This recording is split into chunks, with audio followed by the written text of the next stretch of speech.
जी बिस्मिल्लाहिर्रहमानिर्रहीम। जी बच्चों, आज है हमारा केफ 2 का लेक्चर नंबर 2। ठीक है बच्चों, हम पढ़ रहे थे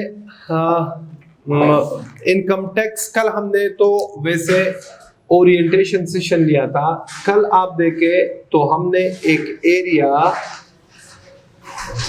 उसमें पढ़ा था इनकम टैक्स।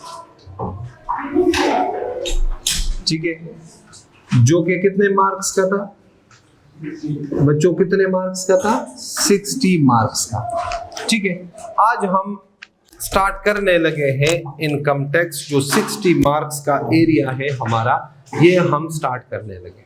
ठीक है, इनकम टैक्स जो है ये एरिया हमारा तकरीबन सिलेबस के पॉइंट ऑफ व्यू से अगर हम देखें ओवरऑल सिलेबस का, तो ये 70-80% कोर्स को कवर करता है। ठीक है, हमारे मतलब जो टोटल लेक्चर्स है उसके 70-80% लेक्चर्स हमारे किसके ऊपर होंगे?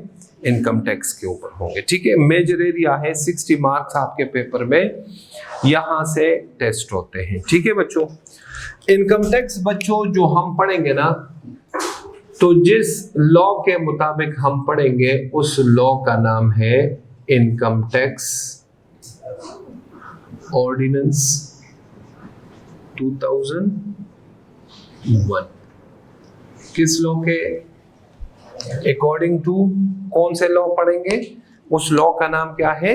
Income tax ordinance 2001।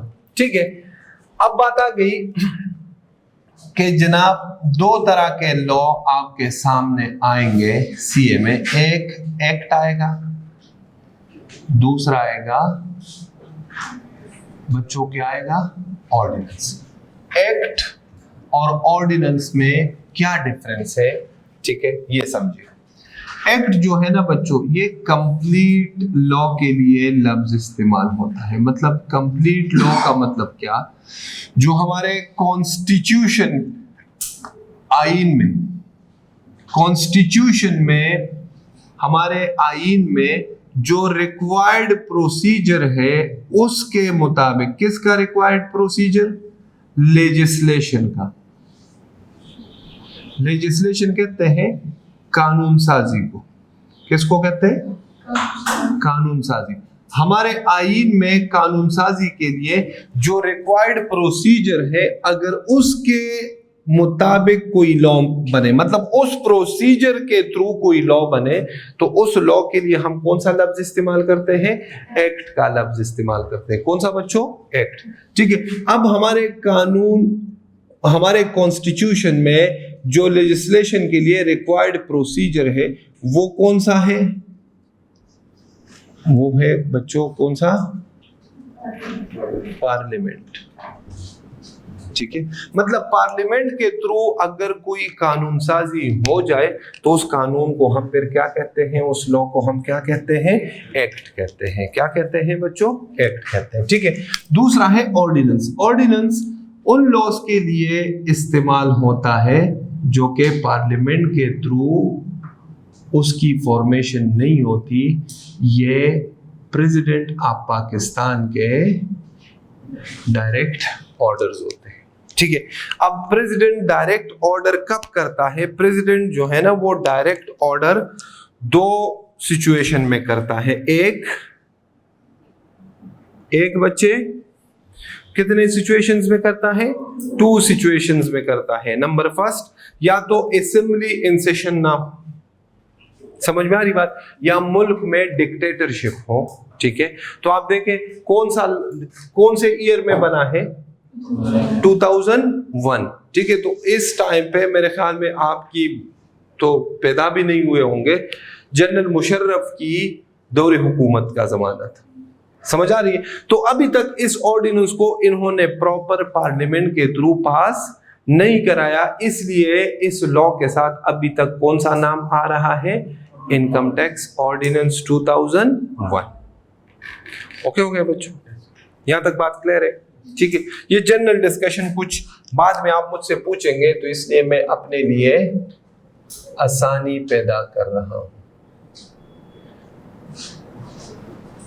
जी, हम क्या पढ़ने जा रहे हैं बच्चों?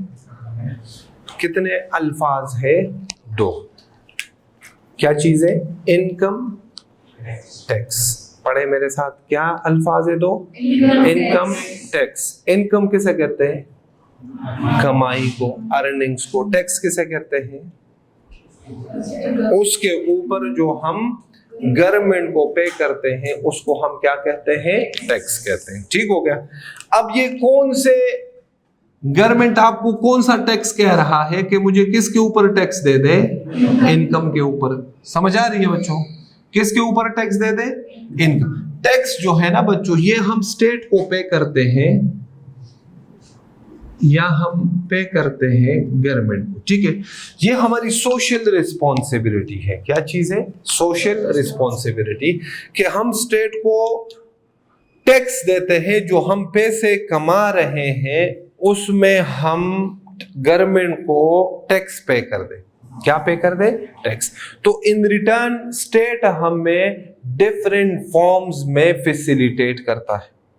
ठीक है, हमें डिफरेंट फैसिलिटीज प्रोवाइड करता है। जैसे कि देखो, हमारी जो है ना इंफ्रास्ट्रक्चर देख ले, इलेक्ट्रिसिटी देख ले, डैम्स है, यूनिवर्सिटीज है, स्कूल्स है, हॉस्पिटल्स है, गवर्नमेंट की बात कर रहा हूँ। ठीक है, पब्लिक ट्रांसपोर्ट सिस्टम है, फिर हमारा डिफेंस सिस्टम है, फिर हमारा सिविल डिफेंस है जैसे पुलिस वगैरह। ये समझ आ रही है? तो इन फॉर्म्स में गवर्नमेंट वही पैसा अपने अवाम के ऊपर क्या करती है? खर्च करती है। ठीक है, अब ये गवर्नमेंट को टैक्स हम कैसे देते हैं, इसके लिए समझना, 2 पार्टीज आमने सामने खड़ी है। एक है गवर्नमेंट या फिर स्टेट। स्टेट ने अपना रिप्रेजेंटेटिव बना दिया, किस नाम से? FBR, federal board of revenue. ठीक है, दूसरे साइड पे जो बंदा पैसे कमा रहा है, इनकम अर्न कर रहा है, तो उससे गवर्नमेंट क्या मांग रही है? टैक्स। तो उसको आज के बाद हम क्या कहेंगे? Tax payer. समझ आ रही है? आप क्या बनने जा रहे हो? आप टैक्स कंसल्टेंट। आप इसको मशवरा दो। समझ आ रही है? मतलब आप अपने आप को ले लो, तो आपको तो टैक्स खुद आ रहा होगा, आप तो खुद टैक्स पे कर देंगे। लेकिन टैक्स किस तरह से पे करना है ये पाकिस्तान के सारे अवाम को नहीं पता। इसके लिए उसको किसके साथ कंसल्ट करना होता है? टैक्स कंसल्टेंट के साथ। ठीक है, तो अब FBR इंप्लीमेंटिंग अथॉरिटी है लॉ की। लॉ कौन सी है? Income tax ordinance 2001। Implementing authority कौन है? FBR। ठीक है, अब ये बंदा क्या करेगा? ये इनकम पहले स्टेप में ये क्या करेगा? अपना इनकम टैक्स रिटर्न बनाएगा। क्या बनाएगा बच्चों? प्रिपेयर करेगा। क्या चीज? Income tax return. अब अल्फाज पे गौर कीजिएगा। इनकम, अर्निंग, टैक्स, क्या है? रिटर्न। रिटर्न का मतलब क्या है? वापस करना। क्या वापस करना?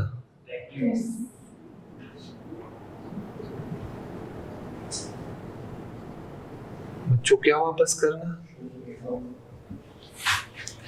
गवर्नमेंट को हमारे इनकम में जो हमने इनकम कमाई है उसमें गवर्नमेंट का एक हिस्सा है। क्या है? शेयर है। वो क्या करना? वापस करना। उस अमाउंट को जो हम गवर्नमेंट को वापस करेंगे हमारी इनकम में, देखो ना, हमें गवर्नमेंट कहती है कि जनाब अब्दुर्रहमान, आज आप पैसे कमा रहे हो, 25 साल की उम्र में आपने पैसे कमाना शुरू किए, 25 साल मैंने आपको फैसिलिटेट किया। अब आपकी तरह ऐसे बेशुमार नौजवान हैं जो अभी पढ़ रहे हैं, उनके ऊपर हम खर्च कर रहे हैं, वो हमें नहीं दे रहे। लेकिन अभी आप कमाने लगे हो, तो जब आप कमाओगे तो आपके इस कमाई में स्टेट का कुछ हिस्सा है, वो हमें वापस कर दो। उस हिस्से को हम क्या कहते हैं बच्चों? उसको हम क्या कहते हैं? टैक्स कहते हैं। ठीक है, तो हमने जो इनकम के ऊपर टैक्स है वो गवर्नमेंट को क्या करना है? वापस करना। क्या करना है? रिटर्न करना। समझ आ रही है? अब ये कैसे रिटर्न करेंगे? पूरे इनकम टैक्स में हम ये चीज सीखेंगे। तो हमारा जो पहला स्टेप है वो क्या है कि ये गवर्नमेंट का हिस्सा कैलकुलेट करना है। तो पहले हम सीखेंगे preparation of income tax return. समझ आ रही है बच्चों? ये कौन सा स्टेप है? Number first. सेकंड स्टेप में फिर हम ये जमा करेंगे FBR। फाइलिंग किसे कहते हैं? सबमिट कर। तो पहला स्टेप अभी हम स्टार्ट करने लगे हैं, preparation of income tax return. समझ आ रही है कि इनकम टैक्स जो गवर्नमेंट का हिस्सा है, जो टैक्स की अमाउंट है जो हमने गवर्नमेंट को पे करनी है, टैक्स पेयर वो कैसे पहले तो प्रिपेयर करेगा। समझ आ रही है बच्चों? कुछ जो मैं एक मैप बनाना चाह रहा हूं, आपको कुछ क्लिक हो रहा है? ठीक है, तो आ जाए। हमारा पहला टॉपिक क्या है? Preparation of income tax return. रेस कर दूं?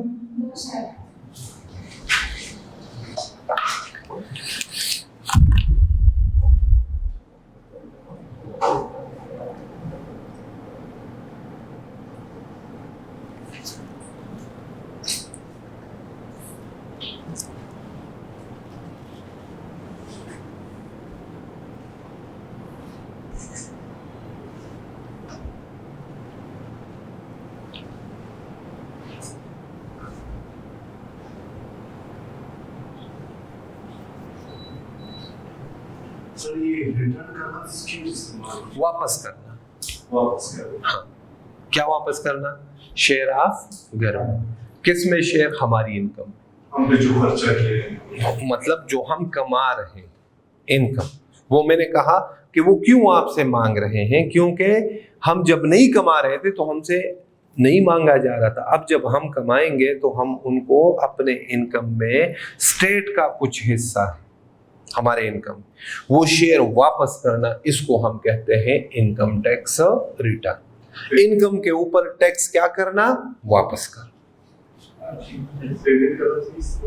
नहीं, ये उन्होंने अब ये लफ्ज इस्तेमाल किया है इनकम टैक्स रिटर्न। बहुत सारे लोग इसकी गलत इंटरप्रिटेशन करते हैं। रिटर्न का मतलब यही लफ्जी मतलब है वापस करना। क्या वापस करना? गवर्नमेंट को टैक्स के फॉर्म में। ठीक है, उस टैक्स को इन्होंने क्या कहा? ये टैक्स क्या है गवर्नमेंट का हमारे पास? हमारे इनकम में शेयर। मतलब हम जो 10 रुपए कमा रहे हैं उसमें 1 रुपए 2 रुपए किसका हिस्सा है? गवर्नमेंट का हिस्सा। ओके हो गया बच्चों? क्लियर? रेस कर दूं? जी। अब हमारा पहला टॉपिक क्या है बच्चों? Preparation of income tax return.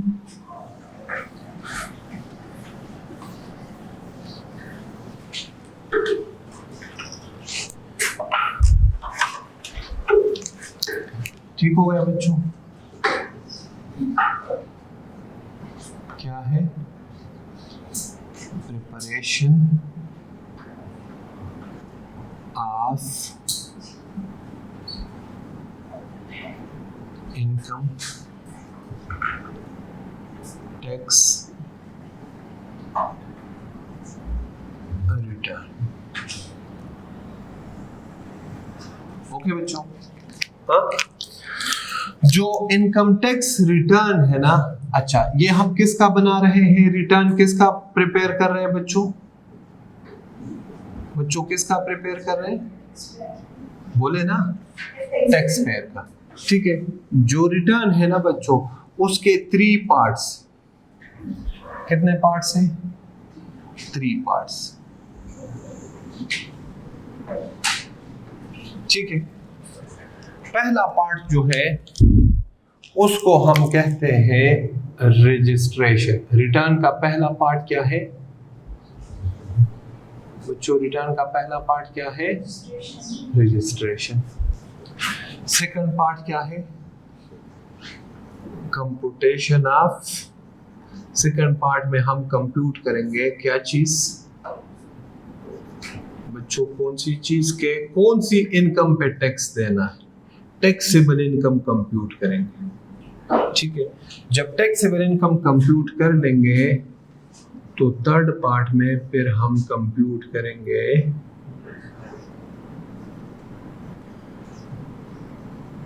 क्या कंप्यूट करेंगे बच्चों? Tax liability. ठीक है, ये 3 पार्ट्स। कितने पार्ट्स है? 3। कौन कौन से? रजिस्ट्रेशन का पार्ट है। Number second computation of taxable income, और number third computation of tax liability. Okay हो गया जी। देखिए आप राइज में आए हैं, राइज में आपने एडमिशन लेना है, तो क्या आप डायरेक्ट आके क्लास में बैठ जाएंगे? पहले क्या करना पड़ेगा? ये वही वाली बात है जो आप राइज में रजिस्ट्रेशन करते हैं कि टैक्स पेयर ने गवर्नमेंट के पास जाना है। गवर्नमेंट ने कौन सा इदारा बताया है? FBR, federal board of revenue को, के जो मेरा शेयर है वो किसके पास जमा कराए? FBR के पास। उस शेयर को हमने क्या लफ्ज समझा? टैक्स। उस शेयर को क्या कहते हैं? टैक्स। वो टैक्स किसके पास जमा करवाए? FBR के पास। जब हम FBR के पास जाते हैं तो वो कहते हैं कि जनाब टैक्स जमा करने से पहले आप हमारे साथ पहले क्या करो? अपनी रजिस्ट्रेशन। टैक्स पेयर की क्या करा दो? रजिस्ट्रेशन। टैक्स पेयर को कहता है रजिस्ट्रेशन। उसने कहा रजिस्ट्रेशन कैसे कराऊंगा? देखे राइज का फॉर्म देख ले, ठीक है। आप जब राइज में एडमिशन लेते हो तो जो राइज आपको फॉर्म देता है उस पे जो इंफॉर्मेशन रिक्वायर्ड है वो फिल करते हो कि नहीं? अपनी मर्जी से भी इंफॉर्मेशन फिल करते हो जो रिक्वायर्ड है, ठीक है। तो हम भी FBR की रिक्वायरमेंट्स के मुताबिक डेटा प्रोवाइड करेंगे। रजिस्ट्रेशन के लिए FBR ने हमसे टैक्स पेयर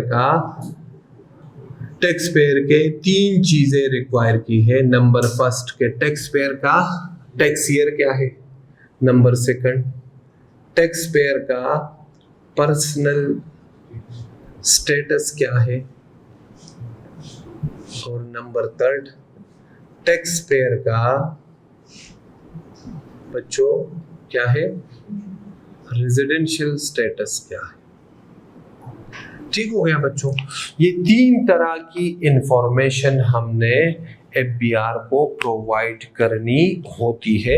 इसको रजिस्ट्रेशन या इसका मैंने अपना नाम रखा है, इसको मैं प्रोफाइल भी कहता हूं। ये टैक्स पेयर का प्रोफाइल है। इसको बेसिक इंफॉर्मेशन आप टैक्स पेयर भी कह सकते हैं, ठीक है। बेसिक इंफॉर्मेशन रजिस्ट्रेशन टेक्निकली जब FBR के वेबसाइट पे आप जाते हैं तो इसको हम क्या कहते हैं? उधर रजिस्ट्रेशन कहते हैं। क्या कहते हैं? रजिस्ट्रेशन। तो पहले स्टेप में आपने टैक्स पेयर का क्या कराना होता है? रजिस्ट्रेशन करानी होती है। क्या कराना होता है बच्चों? रजिस्ट्रेशन। ठीक हो गया। रजिस्ट्रेशन में हम अपनी मर्जी से नाम लिखेंगे और ये एड्रेस लिखेंगे नहीं। लॉ ने कहा 3 तरह की चीजें मुझे बता दो। कौन कौन सी? Tax year, personal status and residential status. ठीक हो गया बच्चों। तो रजिस्ट्रेशन में हम ये 3 पढ़ेंगे। ये क्या है हम डिटेल में पढ़ेंगे।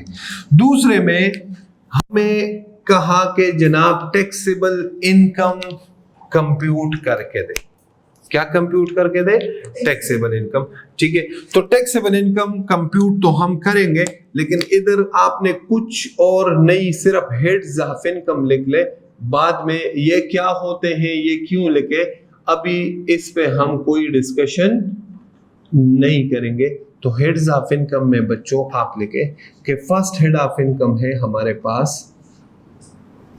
Income from salary. कंप्यूटेशन के लिए हेड्स ऑफ इनकम को समझना जरूरी है।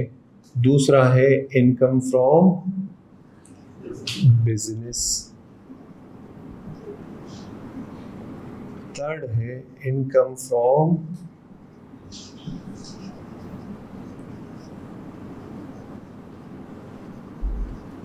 प्रॉपर्टी। फोर्थ है इनकम फ्रॉम कैपिटल गेन्स। ये चीजें आपने नोट करनी है बच्चों। ये बाद में मैं रिलेट करूंगा, ठीक है। ये बहुत पहले 2-3 पेजेस पे जो मैं अभी कुछ पढ़ा नहीं रहा, मैं आपका एक माइंड मैप बना रहा हूं कि हम क्या पढ़ने जा रहे हैं। और नंबर 5 है इनकम फ्रॉम अदर सोर्सेस। ये 5 हेड्स हम पढ़ेंगे, ठीक है। हमारी टैक्सेबल इनकम इन 5 हेड्स से आएगी। एक एक हेड पे हमारे 10-10, 8-8 लेक्चर्स है, तो आपने सोचना नहीं है, इनको हम समझेंगे। समझ आ रही है बच्चों? इन सब को जब हम समझ लेंगे तो हम टैक्सेबल इनकम कैलकुलेट कर लेंगे। क्या कैलकुलेट कर लेंगे बच्चों? Taxable income. नाम से पता चलता है, पढ़े, रुक रुक के पढ़े। टैक्सेबल, कौन सी इनकम? टैक्सेबल, मतलब जिसपे क्या है? टैक्स है।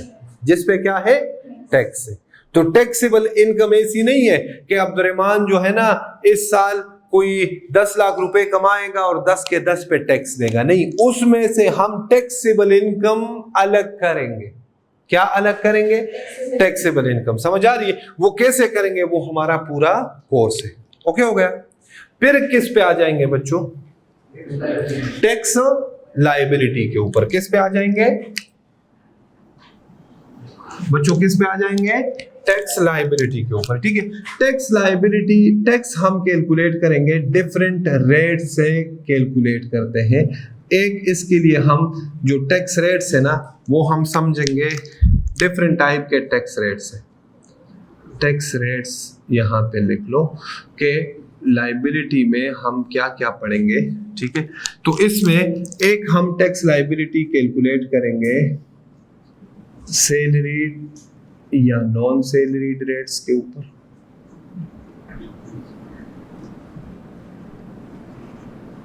किसके ऊपर बच्चों? Number second.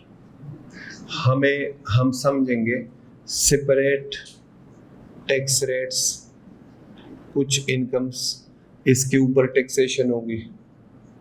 नंबर थर्ड, कुछ होगी फाइनल टैक्स रिजीम्स, कुछ इनकम की टैक्सेशन फाइनल टैक्स में होगी और कुछ की होगी मिनिमम टैक्स रिजीम्स। समझ आ रही है बच्चों? हम यहाँ पे टैक्स कैसे कैलकुलेट करेंगे? डिफरेंट टैक्स रेट्स है हमारे पास, वो हम इंशाल्लाह सीखेंगे कि कौन सी इनकम की टैक्सेशन आपने करनी है सैलरीड और नॉन सैलरीड के ऊपर, कौन सी इनकम्स की करनी है सेपरेट टैक्स रेट्स के ऊपर, कौन सी इनकम्स की करनी है फाइनल टैक्स रिजीम्स के ऊपर और कौन सी इनकम्स की करनी है मिनिमम टैक्स रिजीम के ऊपर। ये क्या चीजें हैं बार बार कह रहा हूं, कोई आपको सोचने की जरूरत नहीं। बात मेरी समझ में आ रही बच्चों? कोई सोचने की जरूरत नहीं है। ये है हमारा पूरा कोर्स जो हम 60 मार्क्स का तकरीबन पढ़ेंगे। 60 का तो नहीं, ये चीजें इसमें से तकरीबन 50 एक नंबर आते हैं, 10 नंबर थ्योरेटिकल प्रोविजन आते हैं। वो जब हम ये प्रिपेयर कर लेंगे तो वो सेकंड स्टेप जो है फाइलिंग आप इनकम टैक्स रिटर्न एफबीआर को जमा कैसे करेंगे, वो तरीकाकार जब एफबीआर के साथ हम इन्वॉल्व होंगे, 10 नंबर का क्वेश्चन वहां से आता है, तो ये आपका इनकम टैक्स के जो 60 नंबर है उसमें से 50 नंबर का एरिया ये वाला। बच्चों क्लियर? बोले यहाँ तो कुछ बात समझ आई? नोट करें, शाबाश, नोट करें पहले पेज पे साफ सुथरा, ताकि हम फिर बाद में ये रजिस्टर आपने घुमाना नहीं है। हाँ, बाद में मैं आपको लिंक कराऊंगा या आप खुद पढ़ते हुए कोई चीज समझ नहीं आएगी ना, इसको एक बार आप ओपन करेंगे तो आपको सारी चीजें रिकॉल हो जाएंगी कि अच्छा ये बातें तो सर ने बहुत स्टार्ट में बताई थी।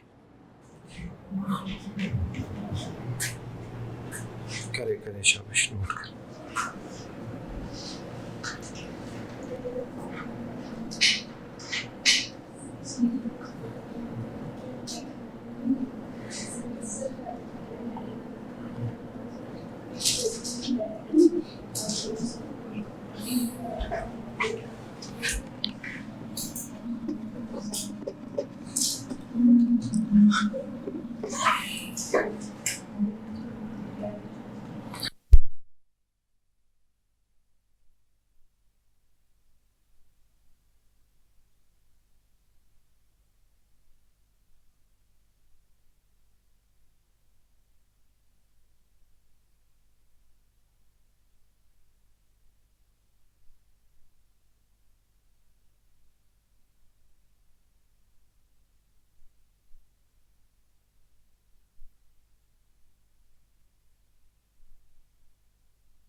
अब हम बच्चों अपना प्रॉपर टॉपिक शुरू करने लगे हैं। नोट कर लिया?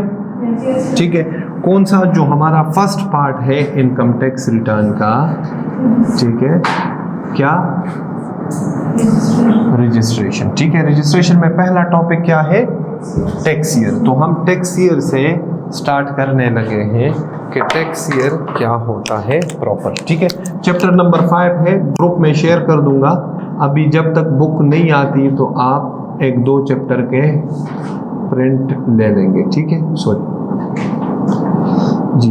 पहला टॉपिक हमारा क्या है बच्चों? पहला टॉपिक क्या है? Tax year. ठीक है बच्चों, टैक्स ईयर क्या है? टैक्स ईयर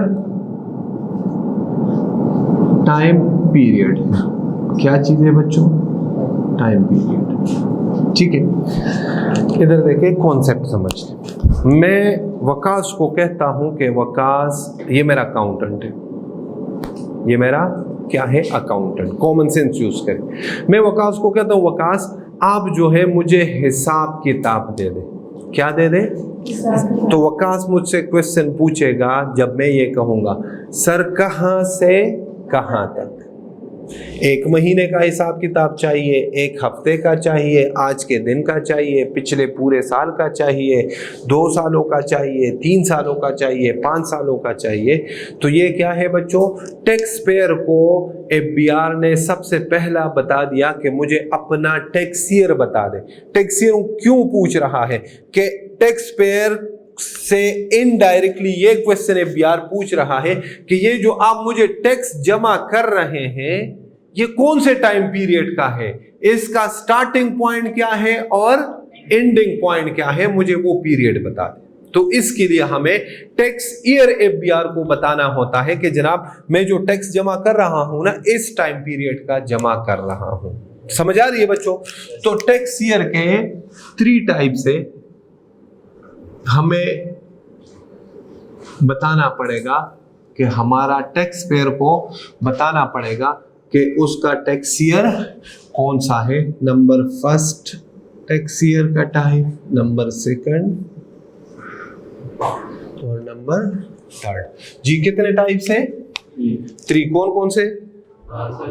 फर्स्ट, सेकंड और थर्ड। अभी तो मैंने बताया नहीं, यही बताया ना जी। कौन से टाइप से बच्चों? कौन से टाइप से? 3 टाइप से। कितने टाइप से? 3। नंबर फर्स्ट टाइप जो है normal tax year, number second type जो है वो है स्पेशल टैक्स ईयर, और नंबर थर्ड टाइप जो है वो है बच्चों कौन सा टैक्स ईयर?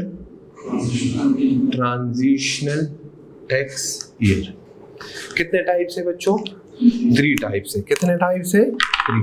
कौन कौन से? नॉर्मल, स्पेशल और ट्रांजिशनल। ओके हो गया बच्चों? कितने टाइप से? 3 टाइप्स। कौन कौन से? नॉर्मल, स्पेशल और transitional tax year. Normal tax year समझते हैं बच्चों। नॉर्मल टैक्स ईयर हमेशा 12 मंथ्स का होगा। कितने मंथ्स का होगा? 12 मंथ्स का।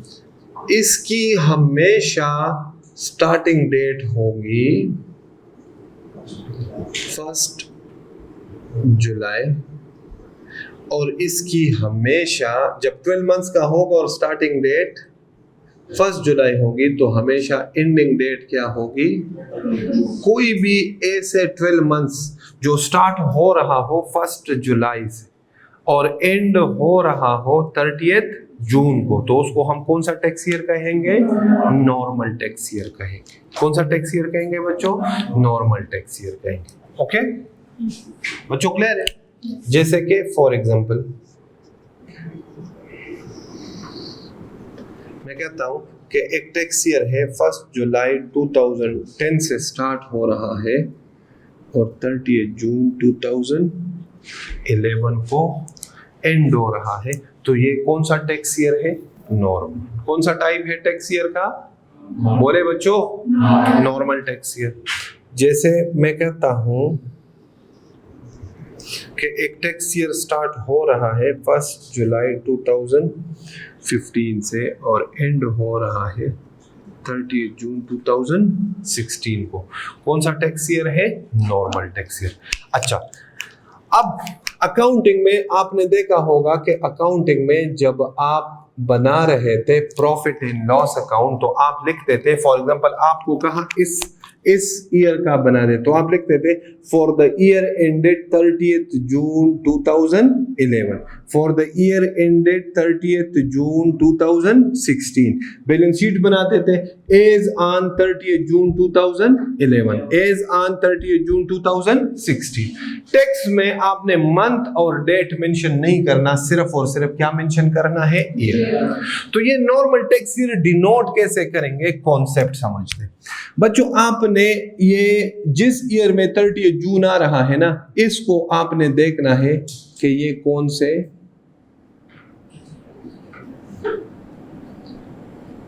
कैलेंडर ईयर में आ रहा है। तो मुझे बताएं ये कैलेंडर ईयर कौन सा है जिसमें ये डेट आ रही है? 2011। जो कैलेंडर ईयर होगा वही हमारा टैक्स ईयर, वो नॉर्मल टैक्स ईयर, ये कहलाएगा नॉर्मल टैक्स ईयर 2011। ठीक है, ये कौन सा कैलेंडर ईयर है बच्चों? कौन सा कैलेंडर ईयर है? 16।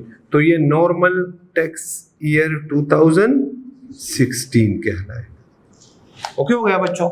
इसी तरह आप देखें और एग्जांपल्स भी देखें, जैसे 1 जुलाई 2024 टू 30 जून 2025। कौन सा कैलेंडर ईयर है? 25। तो नॉर्मल टैक्स ईयर 2025 कहेंगे हम इसे। ओके हो गया बच्चों। चलिए नोट करें, शाबाश नोट करें।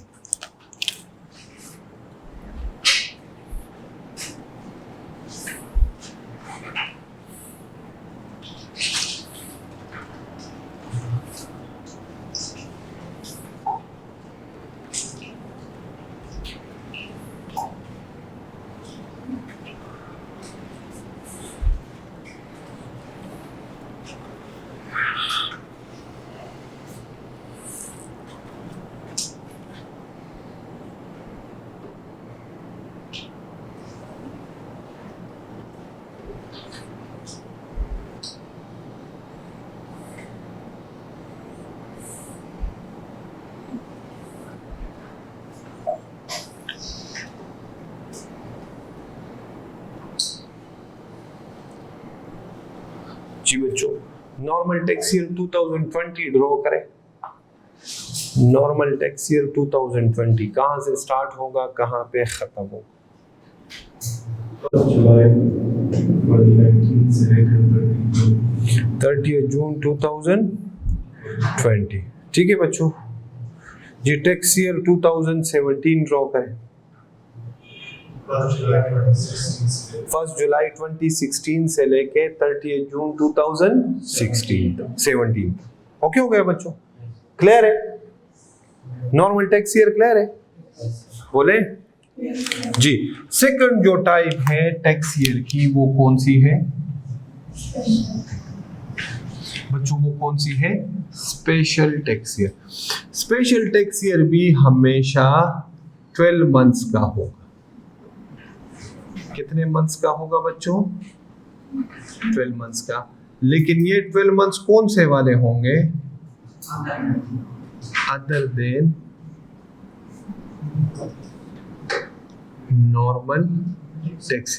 कोई भी ऐसे 12 मंथ्स जो कि नॉर्मल ना हो, मतलब जो 1 जुलाई और 30 जून वाले 12 मंथ्स ना हो, उन 12 मंथ्स को हम क्या कहेंगे? उन 12 मंथ्स को हम क्या कहेंगे बच्चों? Special tax year. उन 12 मंथ्स को हम क्या कहेंगे? Special tax year. देखिए ये रुको,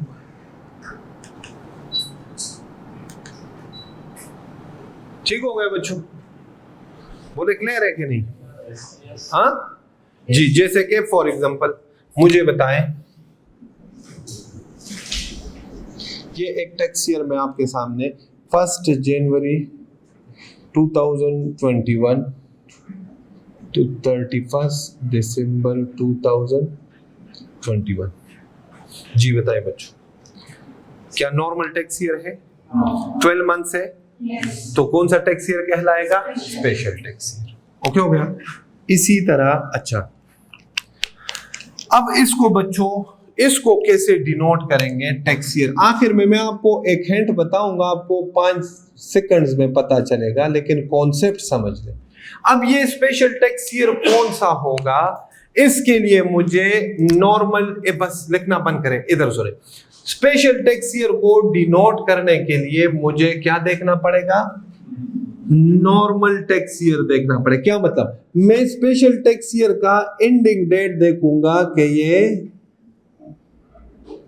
कौन से नॉर्मल टैक्स ईयर में फॉल कर रहा है। नॉर्मल टैक्स ईयर कहां से कहां तक होता है, 1 जुलाई से 30 जून तक। इधर सुनिएगा, अब मुझे बताएं कि ये 31 दिसंबर 2021 1 जुलाई से लेके 30 जून के दरमियान फॉल होना चाहिए।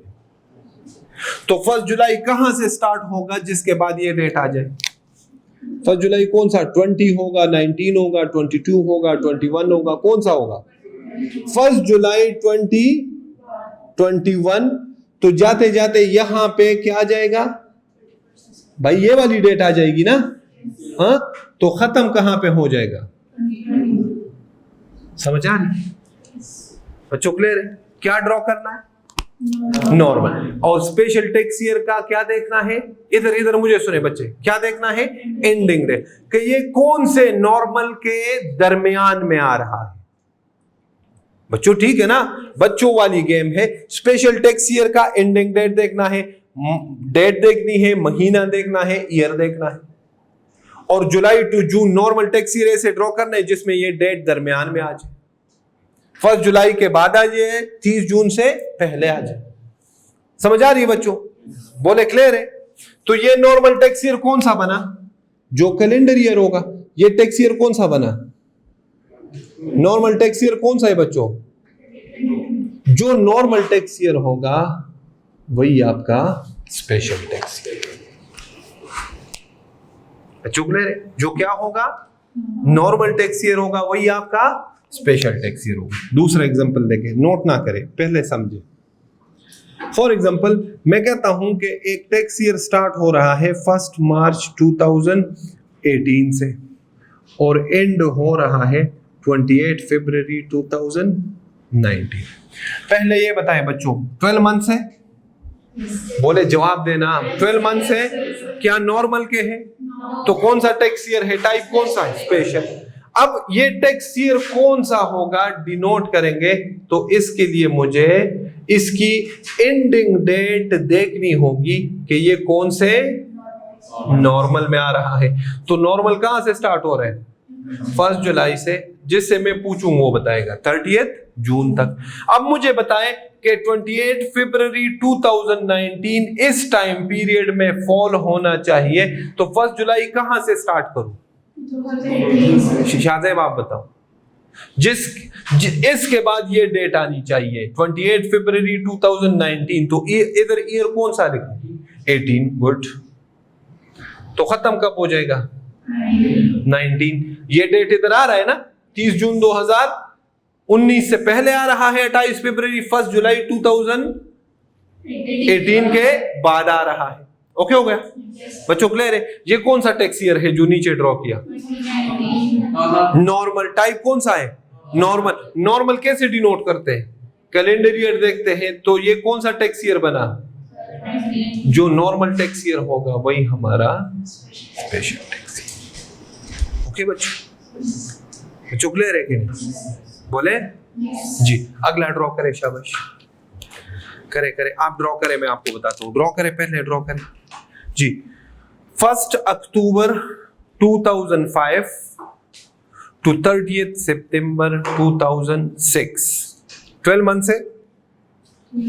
1 अक्टूबर 2005 टू 30, बोले ना, टू 30 सितंबर 2006, 12 मंथ्स है। क्या नॉर्मल है, नॉर्मल नहीं है तो कौन सा है, स्पेशल। चले, बोलना नहीं, लिखे कौन सा टैक्स ईयर स्पेशल डिनोट कैसे करेंगे, स्पेशल टैक्स ईयर कौन सा होगा, लिखे, सिर्फ लिखना है, बोलना नहीं है, बोलना नहीं है। उधर मेंशन करें टैक्स ईयर कौन सा होगा।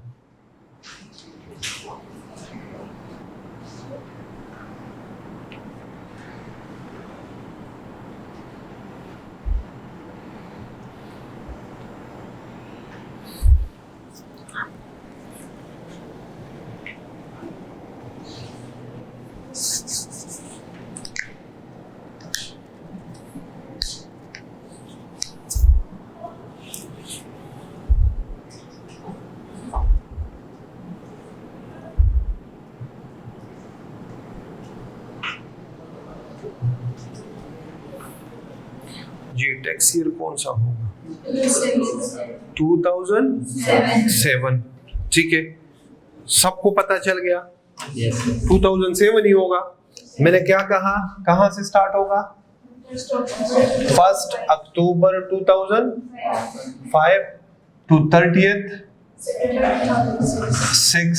ठीक है, क्या देखना है बच्चों?